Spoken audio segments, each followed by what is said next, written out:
Welcome to live blood weekly ম্যাগাজিনে আজকের topic হলো ক্রেডিট কার্ড বিষয়ক কিছু ইনফরমেশন।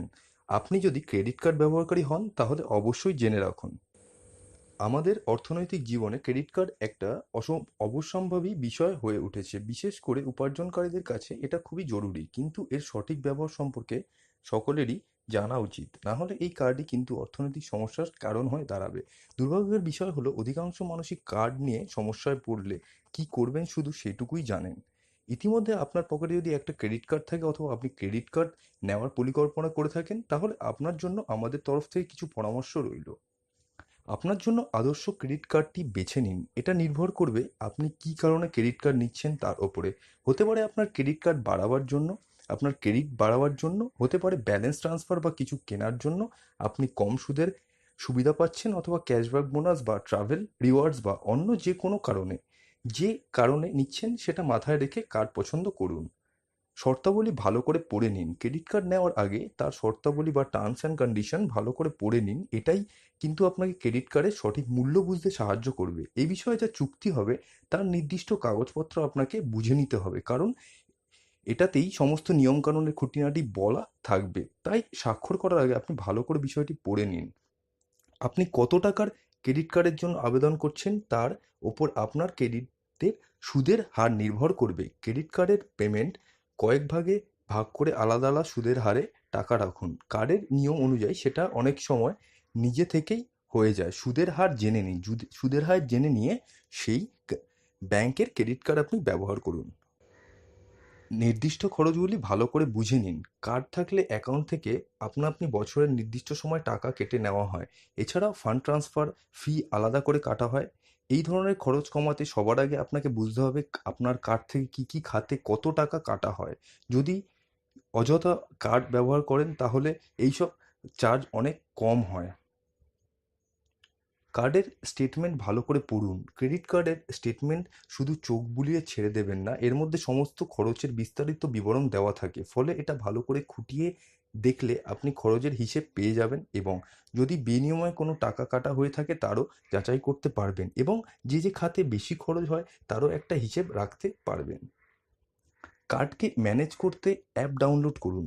অনলাইনে শিডিউল পেমেন্ট বা প্রতি মাসের নির্দিষ্ট যে খরচগুলো করতেই হয় তা সঠিকভাবে করতে অ্যাপস ব্যবহার করুন।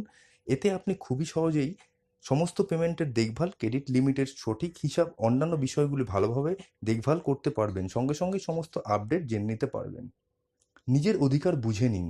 প্রত্যেক ক্রেডিট কার্ড ব্যবহারকারীর নিজস্ব কার্ডের বিষয়ে কিছু অধিকার থাকে, যেমন আপনি যে কোম্পানির কার্ড ব্যবহার করছেন তারা প্রত্যেক মাসের একই দিনে টাকা জমা নেওয়ার কথা বলেন, এবং 21 দিন আগে সেই সমস্ত বিস্তারিত বিল আপনাকে পাঠিয়ে দেবেন। ক্রেডিট কার্ডের ওপর বেশি ভরসা করবেন না। ক্রেডিট কার্ডের ওপর অতিরিক্ত ভরসা করার ফলাফল মারাত্মক হতে পারে। এতে আপনার খরচ এবং ধার দুটোই ভীষণভাবে বেড়ে যেতে পারে। যদি দেখেন আপনি প্রতি মাসেই অতিরিক্ত খরচ করে ফেলছেন, তাহলে এখনই থেকে বেরিয়ে আসুন, এগুলি থেকে বেরিয়ে আসুন। ক্রেডিট কার্ড ব্যবহার করা বন্ধ করে দিন। যদি তাতেও নিজেকে সামলাতে না পারেন তাহলে ক্রেডিট কার্ডটি বন্ধ করে দিন আর আর্থিক ভার থেকে মুক্তি পান। সময়ে টাকা দিন। ক্রেডিট স্কোর সঠিকভাবে বজায় রাখতে এবং লেট ফাইন এড়াতে প্রতি মাসে সঠিক সময়ে টাকা জমা করুন। এজন্য আপনার ফোনে আপনি একটা রিমাইন্ডার সেট করে রাখতে পারেন, তাতে আপনার বেশি সুবিধা হবে। পুরো টাকা দিয়ে দেওয়াই ভালো। প্রতি মাসে সম্পূর্ণ টাকা পরিশোধ করে দেওয়াই ভালো। না হলে একদিকে যেমন সুদ বাড়তে থাকে, অন্যদিকে ঋণের বোঝাও বাড়তে থাকে। তাই প্রতি মাসে সম্পূর্ণ টাকা শোধ করে দেওয়াই ভালো। সর্বনিম্নের থেকে কটু হলেও বেশি টাকা দিন। যদি পুরো টাকা না দিতে পারেন তাহলে অত্যন্ত যতটা পারবেন ততটা দিয়ে দিন। সর্বনিম্ন যতটা দেওয়া উচিত তার থেকে অন্তত বেশি করে দিয়ে রাখুন, না হলে ক্রেডিট ব্যালেন্স কমতে থাকবে। এতে কার্ড থেকে যা খরচ করবেন তার উপর সুদ বেশি দিতে হবে। বিলের থেকে বেশি টাকা দেওয়া বুদ্ধিমানের কাজ। আপনার হাতে যদি পর্যাপ্ত টাকা থাকে এবং বেশি টাকা বিল হয়ে থাকে তাহলে বিলের পুরো টাকাটাই একেবারে দিয়ে দিন, এবং পরবর্তী কোনো বিল বাকি থাকলে সেটাও দিয়ে দেওয়ার চেষ্টা করুন। তাতে আপনার ওপর থেকে আর্থিক বোঝা কমে যাবে এবং পরবর্তী কেনাকাটার সময় আপনার ওপর চাপ কম পড়বে, এবং আপনি কিছু ছাড়ও পেতে পারেন। এক সময় একটা কার্ড ব্যবহার করুন। যদি আপনার একাধিক কার্ড থেকে থাকে তাহলে সব কার্ডগুলি একসঙ্গে না ব্যবহার করে একটাই কার্ড ব্যবহার করুন। আপনার হাতে থাকা অতিরিক্ত টাকা সেই কার্ডে রাখুন, এবং অন্যান্য কার্ডগুলিতে ন্যূনতম ব্যালেন্স থাকলেই চলবে। ঘুরিয়ে ফিরিয়ে সবকটা কার্ডকেই এভাবে ব্যবহার করুন।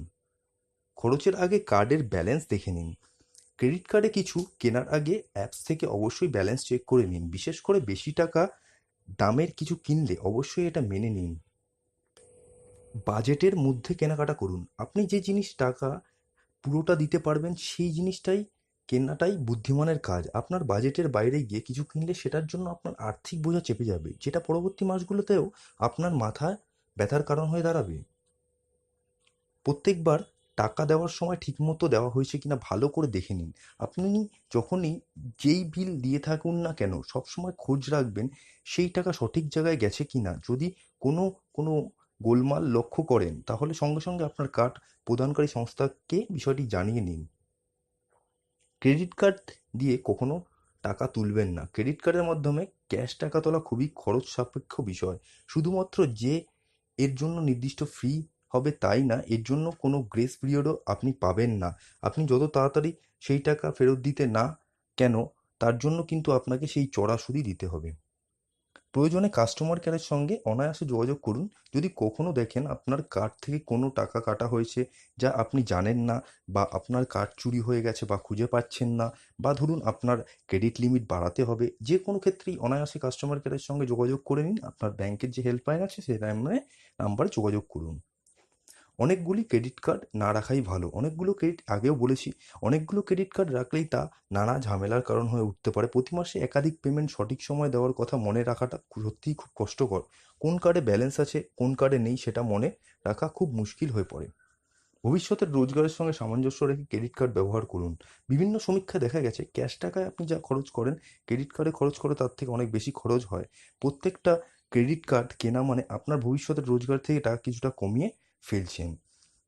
আপনার কাছে যে কার্ড আছে তার থেকে ভালো সুবিধা খুঁজে বার করুন। ক্রেডিট কার্ড কোম্পানিগুলি প্রতিনিয়ত নতুন নতুন সুবিধা দিয়ে থাকে, নতুন নতুন শর্ত আরোপ করে থাকে। আপনার রোজগার বাড়ছে মানে আপনি অধিক সুবিধা সম্পন্ন কার্ড নেওয়ার জন্য যোগ্য হয়ে উঠছেন। আপনি যদি দেখেন আপনাকে অধিক সুদ দিতে হচ্ছে এবং কোনো অফার আপনি পাচ্ছেন না, তাহলে তা পরিবর্তন করে নিন। এই কয়েকটি জিনিস মেনে চললেই আপনাকে ক্রেডিট কার্ড বিষয়ক কোনো সমস্যার সম্মুখীন হতে হবে না। আশা করি ভিডিওটি আপনাদের ভালো লেগেছে। Thanks for watching.